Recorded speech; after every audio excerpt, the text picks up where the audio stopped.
Hi there, this is Torquill, or James, as you probably know me if you're watching this video from DeviantArt. I'm doing this question and answer thing because I said I would, as a joke, and now I'm following through with it because I thought it would be a good idea. Anyway, might as well just get to it. First question from Stephanie, or Steph, I don't know. Tell me your favourite personality traits about Spider-Man. Well, the traits I identify most about Spider-Man is how he's a loser and has to sit next to the kid eating the donuts on the bus at the start of the first film. However, I think I probably identify more with that kid than Spider-Man. But still, as I said, I kind of get a sense of empathy from his awkward social abilities. Where's the best place to go on holiday? I don't quite know myself, but the favourite holiday I ever went on, if you can call it that, it was actually a school exchange trip, was to Finland. School through there had an arrangement with our school, and they would send over a couple of kids, and then we would go over back with them when they went back. It was for a week each time. It was really good, actually. It was filled with lots of exciting and new things, I guess. One of the most memorable parts of that holiday was when we woke up early one morning, because one of the parents of one of the Finnish kids woke us up and told us to come and look, and there was a herd of moose, or elk, I don't know, running down the road, and it was all misty. It was just before the sun was rising, so there was that pre-dawn light with mist, and this herd of moose running down the road. It was an amazing sight. I certainly would like to go back sometime.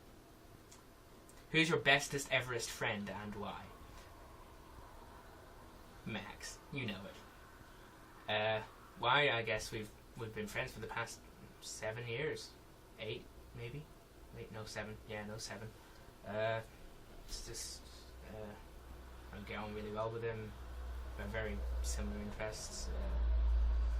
I don't know. He's kind of like my long lost brother, I guess. But yeah, no, that's about that, I think. What colour are your preference in socks? Let's see if I can do this. Pink. Pink all the way. Pink are the best. I actually don't really have one. I'm just wearing pink socks right now. Have I got a Sonic OC? Yes, he's called James the Hedgehog, and he always helps Sonic whenever Sonic gets into trouble, and Amy has a crush on him, but he's got a dark past and he feels too scared to commit to a relationship, so he can't tell Amy this. I think it's called Amy anyway. I don't actually know very much about Sonic, but I think there's a female hedgehog in it called Amy, or is it Sonia? I don't know, something like that. Anyway, those are all the questions that Stephanie asked. The next person to ask some questions was Ruth, or Princess Peachy. Why is Tokyo Mew Mew your favourite television series in the world? Okay, one, it's not Tokyo Mew Mew, it's Mew Mew Power. The dubbed version is far superior to the original Japanese. And two, it has complex and intricate plot lines and characters, and I've only ever seen a couple of episodes and it's really bad. It's a really generic, girly anime. I'm not saying that all anime is bad. I do watch a couple of shows myself, or have watched in my time, but it's certainly not the best example of animated television out there. What inspired me to create Boobcat? Well, I didn't actually create the idea for Boobcat. It was actually Stephanie. I put up a joke Kiraban thing. She got it. She asked for a cat with boobs. I drew it. That's about that. Finally, when did you get taller than me? I didn't. I was just wearing high heels when we last met. Imogen, or Imsy, as she is known on DeviantArt. How are you so awesome and cool? Baby, I was born this way. I actually don't know the tune to Born This Way, but it's got the line Born This Way in it, so I'm going with that. Born This Way. Yeah. DeviantArt user #1 Torquill fan asked me, what inspired me to get crunk? I don't know. It just happened. I guess I don't know. I guess it's tied in with how am I so awesome and cool. I was born this way. I just didn't realise it until quite recently, when I started listening to such class acts as Lil Jon and Bone Crusher, who certainly represent the pinnacle of artistic integrity when it comes to the musical scene. HZ Meow asked the question, time, is it? I took this to mean her asking what the time is, and the time right now is 20 past 4 in the afternoon.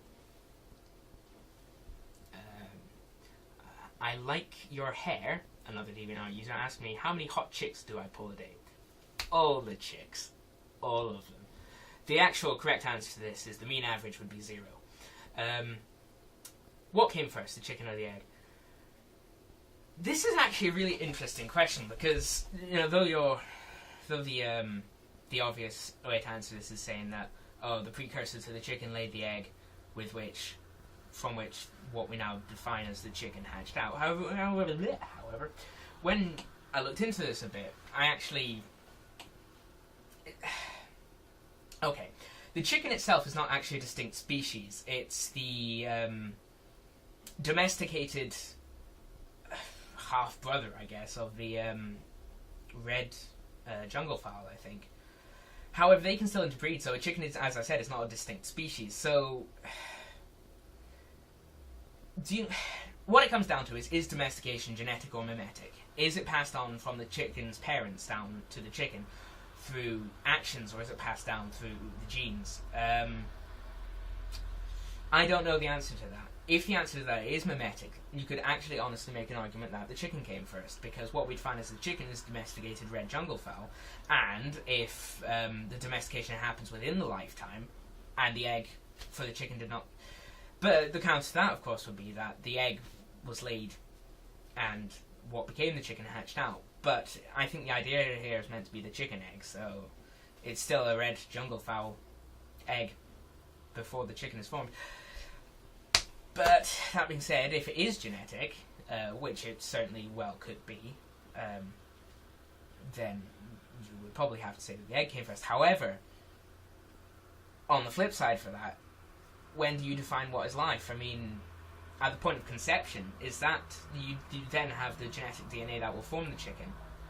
Are you going to argue that from the point of conception is when something is defined, in which case the egg forms around the zygote, I think is the correct term there, pre-embryo?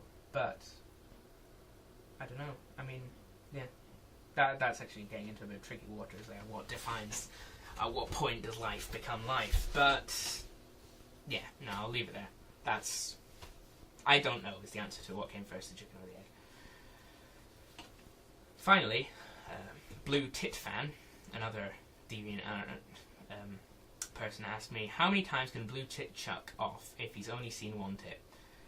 As you're the Blue Tit fan, I presume you actually already know the answer to this, but I did a bit of Googling, and the answer, well, the first number that came up was 1968.